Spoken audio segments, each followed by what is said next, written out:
Hey there, folks. Welcome back to our channel, where we break down tech and finance topics to make your life easier. Today, we're tackling something super useful: how to receive an Interac e-transfer in 2025.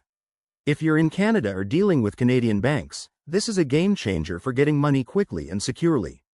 Whether it's from a friend, family, or even your employer, receiving an e-transfer is straightforward, but we'll walk through it step by step to ensure you don't miss a beat.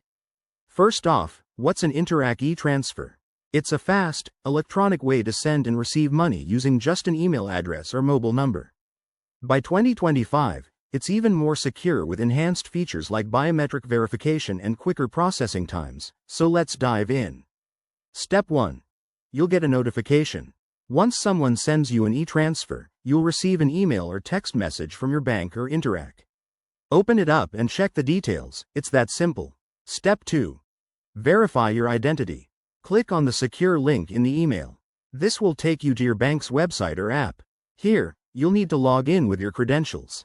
In 2025, you might see options for facial recognition or fingerprint scans for added security. Pretty cool, right? Step 3. Answer the security question or use auto deposit.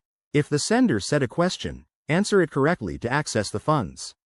If you've set up auto deposit in advance through your bank's app, the money will deposit automatically, saving you time and hassle. Step 4. Deposit the funds. Once verified, confirm the deposit amount and complete the transaction. Boom! The money should appear in your account within minutes. Now, a few tips to make this smoother. Always double-check the sender's details to avoid scams. Enable two-factor authentication on your bank account, and keep your contact info updated. If you run into issues, like a wrong security answer, contact your bank's support. They're usually quick to help. There you have it, everyone. Receiving an Interac e-transfer in 2025 is easier than ever. Give it a try next time someone sends you money, and let us know in the comments how it goes. If you found this helpful, hit that like button and subscribe for more tech tips.